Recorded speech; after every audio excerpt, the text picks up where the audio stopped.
ನನ್ನ ಹೆಸರು ಚಿದಾನಂದ GS. ನಾನು ಪಾರಂಪರಿಕ ಚಿಕಿತ್ಸಾ ವೈದ್ಯರಾದ GC ಸಿದ್ದಯ್ಯ ಅವರ ಮಗ.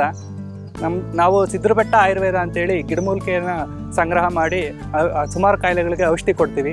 ನಮ್ಮ ಹತ್ರ ಲಕ್ವಾ ಕಾಯಿಲೆಗೆ ಸುಮಾರು ಜನ ಬರ್ತಾರೆ. ಪ್ರತಿಯೊಬ್ಬರಿಗೂ 100% ಗುಣ ಆಗುತ್ತೆ.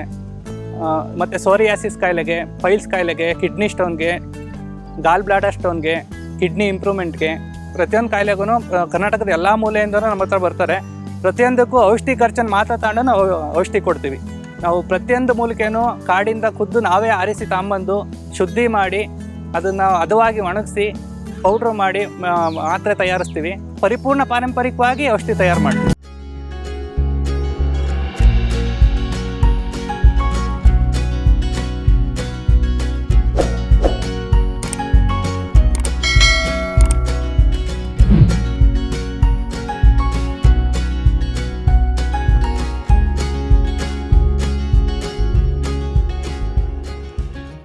ಊಟ ಸೇರಲ್ವಾ?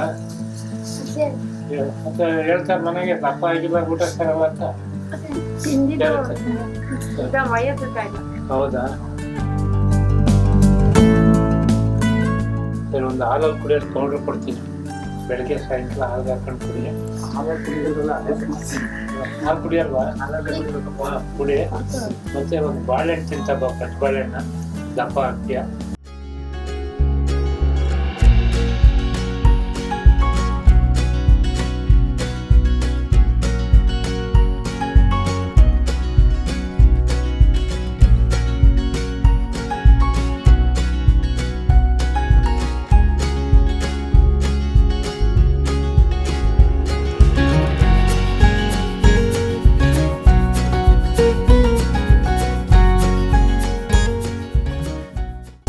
ಶಾಖ ಪ್ರಾರಂಭದಲ್ಲಿ ಹಾಲಿಗೆ ಹಾಕೊಂಡು ಬೆಳಗ್ಗೆ ಸಾಯಂಕಾಲ ಊಟ ಆದ್ಮೇಲೆ ಕುಡಿತಬ್ಬ. ಒಂದು ಬಾಳೆಹಣ್ಣು ತಿಂತಬ್ಬ. ಆಲೂಗೆಡ್ಡೆ ಬೇಯಿಸ್ಬಿಟ್ಟು ಮಸೆಗೆ ಹಾಕೊಂಡು ತಿಂತಬ್ಬ, ದಪ್ಪ. ಹೆಸರು ಷಣ್ಮುಖಯ್ಯ ಅಂತ. ನಾನು ಗೌರಗಂಡ್ಲಿ ಗ್ರಾಮದಲ್ಲಿ ಇರ್ತಕ್ಕಂಥ ವ್ಯಕ್ತಿ. GC ಸಿದ್ದಯ್ಯ ಅಂತಕ್ಕಂಥವ್ರು ಇಲ್ಲಿ ಆಯುರ್ವೇದಿಕ ಪಾರಂಪರಿಕ ಚಿಕಿತ್ಸೆಯನ್ನು ಮಾಡ್ತಾ ಇದ್ದಾರೆ. ಅವರು ತುಂಬ ದಿನಗಳಿಂದ ಬಹಳ ಜನ ಬರ್ತಾ ಇದ್ದಾರೆ. ಕರ್ನಾಟಕದ ಮೂಲೆ ಮೂಲೆಗಳಿಂದ ಜನ ಬಂದು ತಗೊಂಡು ತಮ್ಮ ಕಾಯಿಲೆಗಳನ್ನ ವಾಸಿ ಮಾಡ್ಕೊಂಡು ಹೋಗೋದನ್ನು ನಾವು ಪ್ರತಿನಿತ್ಯ ನೋಡ್ತಾ ಇರ್ತೀವಿ. ಯಾಕೆಂದರೆ ನಾವು ದಾರಿನಲ್ಲಿರ್ತಕ್ಕಂಥದ್ದು ನಮ್ಮನ್ನೇ ಅಡ್ಡಸ್ ಕೇಳ್ಕೊಂಡು ಬರ್ತಾ ಇರ್ತಾರೆ. ನಾವು ಅವ್ರಿಗೆಲ್ಲರೂ ಎಲ್ಲ ರೀತಿಯ ಇದರಲ್ಲಿ ಸಣ್ಣ ಗ್ರಾಮ ಆದರೂ ಕೂಡ ಬೆಂಗಳೂರು, ತುಮಕೂರು, ಶಿವಮೊಗ್ಗ, ಚಿತ್ರದುರ್ಗ, ಗುಲ್ಬರ್ಗ, ಬಿಜಾಪುರದಿಂದಲೂ ಕೂಡ ಜನ ಬಂದು ತಗೊಂಡೋಗ್ತಿದ್ದಾರೆ. ಹಲವಾರು ಕಾಯಿಲೆಗಳಿಗೆ ಸುಮಾರು 36 ಕಾಯಿಲೆಗಳಿಗೆ ಔಷಧಿಯನ್ನು ಕೊಡ್ತಾರೆ. ಭಾಳ ಒಳ್ಳೆ ರೀತಿಯ ಔಷಧಿಯನ್ನು ಕೊಟ್ಟು ವಾಸಿ ಮಾಡ್ತಕ್ಕಂಥ ಇದನ್ನು ಮಾಡ್ತಾ ಇದ್ದಾರೆ.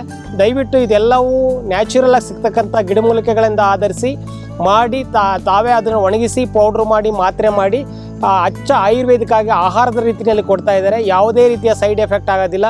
ಆರೋಗ್ಯಕ್ಕೆ ಒಳ್ಳೆಯದು. ತುಂಬ ಒಳ್ಳೆ ರೀತಿ ಔಷಧಿಯನ್ನು ಕೊಡ್ತಾ ಇದ್ದಾರೆ. ಆಸ್ಪತ್ರೆಗೆ ಹೋಗಿದ್ದೆ. ಆಸ್ಪತ್ರೆ ಡಾಕ್ಟ್ರು ಪ್ಯಾರೇಸ್ ಬರ್ತೈತೆ ಅಂತ ಹೇಳಿರು. ಊರಿಗೆ ಕರ್ಕೊಂಬಂದು ಸಿದ್ದಪ್ಪ ಮೇಷ್ಟ್ರನ್ನ ಕರ್ಕೊಂಬಂದು ಮನೆಗೆ ತೋರಿಸಿದ್ರು. ಪ್ಯಾರೇಸ್ ಬರ್ತೈತೆ ಅಂತೇಳಿ ಅವರು ಚೆಕ್ ಮಾಡಿ ಔಷಧಿ ಕೊಟ್ಟರು.